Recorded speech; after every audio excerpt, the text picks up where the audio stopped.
Bienvenue dans ce tirage astrologique qui va concerner le mois de janvier pour vous, cher ami Sagittaire. Alors, comme pour les autres vidéos, je vous explique comment je procède. Les 4 cartes que vous voyez ici sont les cartes qui vont concerner chaque semaine de votre mois en termes de vibration.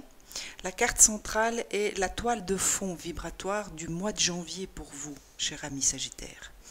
Et celle qui va vous concerner, eh bien, c'est le pouvoir descendant. Le pouvoir descendant, c'est au niveau des vibrations, l'invitation, on va dire, de l'univers pour vous de revenir dans vos racines. Donc, de mettre peut-être un soin particulier ou une attention particulière sur votre ancrage pendant ce mois de janvier. Vous avez peut-être besoin de revenir un peu sur terre et de vous ancrer, de faire des activités qui vont vous permettre de rester dans l'instant présent.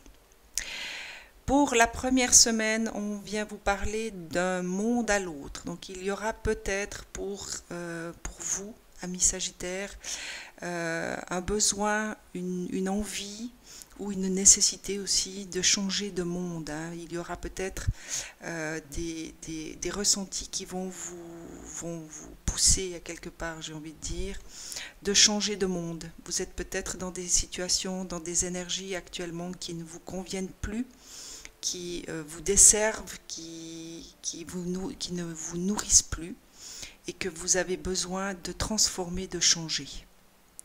Et je vous dis ça parce qu'il y a la carte, je demande toujours des précisions par rapport à chacune de ces vibrations. La carte qui vient soutenir cette vibration du monde à l'autre, c'est la naissance. Et il y a comme quelque chose que vous aimeriez changer pour quelque chose de nouveau.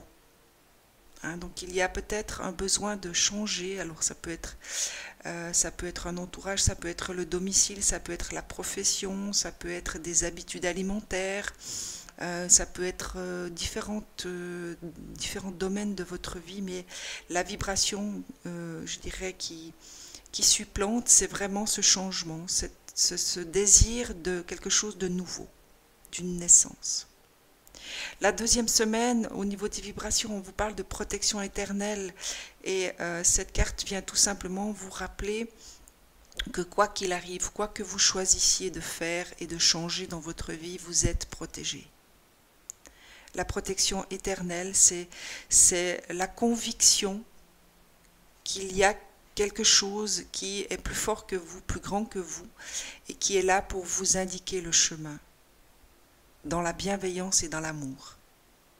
Donc c'est un appel à quelque part, une demande, un rappel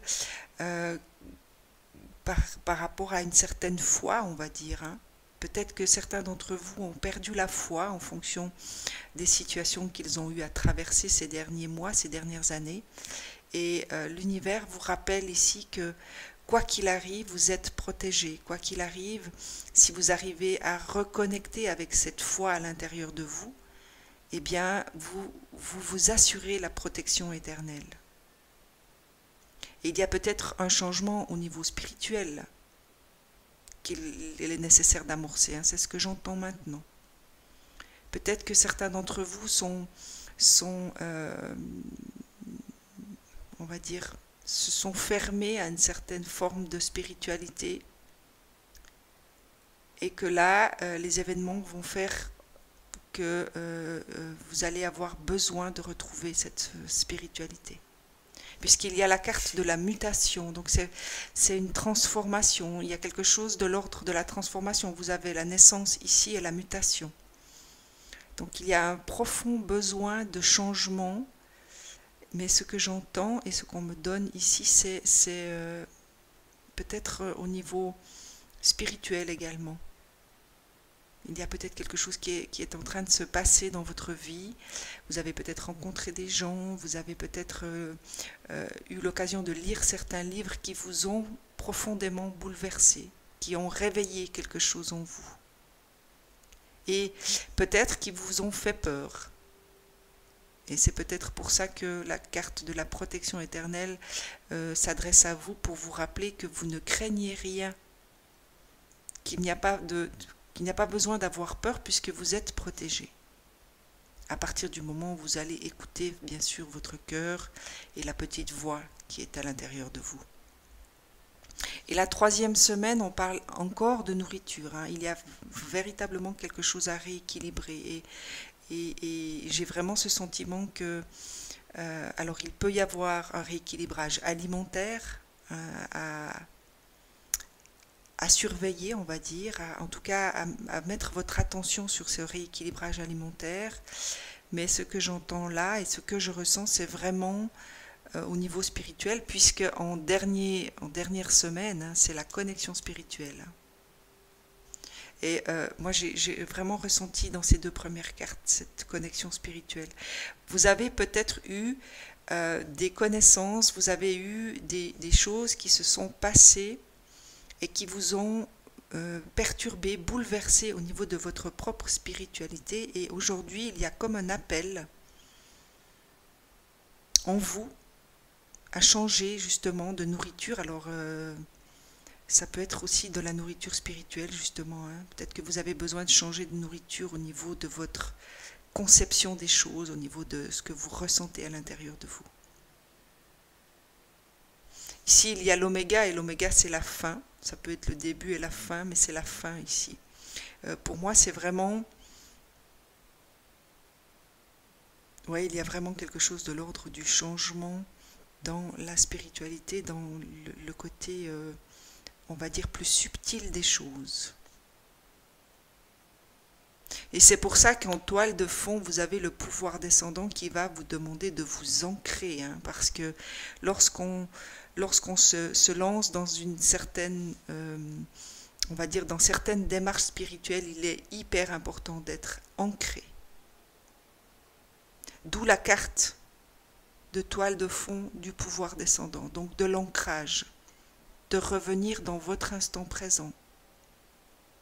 Si vous avez envie d'entreprendre certaines thérapies, ou si vous avez rencontré des gens qui vont peut-être vous apprendre à méditer ou à faire d'autres activités de l'ordre justement ésotérique ou spirituel, n'oubliez pas l'importance de votre ancrage. Et la 4e semaine, eh bien voilà, c'est la connexion spirituelle. On vous indique que vous allez avoir certaines connexions. Vous allez peut-être reconnecter avec votre être divin à l'intérieur de vous. Parce que c'est un besoin, ça c'est ce que je ressens, vraiment très fort. Il y a, pour certains Sagittaires, il y a un véritable besoin de retrouver cette connexion avec vous-même, avec le divin qui est en vous. Cette carte de la naissance, c'est vraiment ça.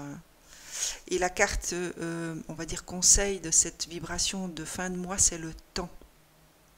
Donc c'est vraiment de vous octroyer du temps et de vous donner du temps pour à quelque part vous habituer, vous réhabituer, parce que vous aviez certainement eu des connexions, comme chacun d'entre nous, que vous avez perdu, voilà, dont vous vous êtes éloigné. Et maintenant, il faudra donner à votre corps le temps de s'adapter à cette nouvelle connexion spirituelle. D'où l'importance de votre ancrage pour le mois de janvier. Donc, des balades en forêt, des méditations avec une attention particulière à mettre sur l'ancrage, à vous de trouver. Mais n'oubliez pas de bien vous ancrer. Allez, on va demander aux portes de l'intuition ce qu'elles ont encore à vous dire. Les mains ouvertes. Grâce à l'énergie du lâcher-prise, vous entrez en résonance avec ce qui se prépare pour vous dans l'invisible.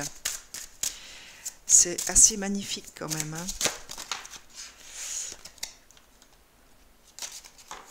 Donc, n'oubliez pas que le mental n'a pas sa place dans la spiritualité en termes je veux dire, si vous commencez à méditer, votre mental va devoir lâcher. Et que vous êtes encore une fois protégé. Donc, vous pouvez à quelque part y aller les mains ouvertes, dans la confiance que vous allez rencontrer les bonnes personnes, que tout ce que vous allez vivre est bon et juste pour vous. à condition de vous laisser guider, à condition de ne pas vouloir contrôler les situations, de ne pas vouloir maîtriser les choses. Juste dans l'accueil et dans l'ouverture d'esprit de ce qui vient à vous.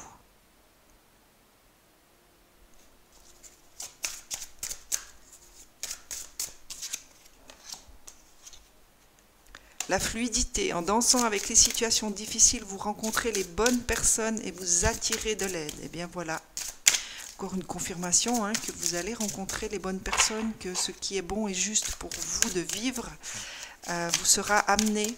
Donc vous pouvez vraiment y aller les mains ouvertes. J'ai envie de vous dire dans la foi, même si c'est peut-être un concept qui vous est encore un peu inconnu ou que vous commencez à découvrir, eh bien c'est une invitation pour vous, cher ami Sagittaire, de faire confiance à l'univers, aux synchronicités qui vous seront données, qui seront là, les signes, en ayant de la patience, en étant d'accord de vous laisser un peu de temps. Et la dernière, c'est la parole. Soyez en permanence bienveillant à votre égard et les autres en feront de même. Et ça me fait vraiment penser à cette fin de mois. Si vous avez tout d'un coup des signes, des connexions qui peuvent au départ un peu déstabiliser, un peu surprendre, un peu effrayer même, soyez dans la bienveillance avec vous-même. Ne vous jugez pas trop durement si vous n'y arrivez pas tout de suite. Essayez d'être patient, donnez-vous du temps. Tout ne peut pas se faire en un claquement de doigts. Certains ou certaines ont besoin de plus de temps que d'autres. Donc n'oubliez pas d'être bienveillant avec vous-même. Voilà, cher ami Sagittaire, en tout cas ce tirage est pour moi vibratoirement assez fort et assez magnifique, parce qu'il va s'agir pour certains ou certaines d'entre vous d'une forme d'éveil à quelque part, et ça me réjouit le cœur. Voilà, si vous avez aimé, eh bien n'hésitez pas, un petit pouce, un petit like, ça fait toujours plaisir. Si vous n'êtes pas abonné, eh bien abonnez-vous, activez la petite flèche, la petite cloche de notification pour ne pas rater les prochaines vidéos. En attendant, je vous souhaite un excellent mois de janvier, cher ami Sagittaire. À très vite.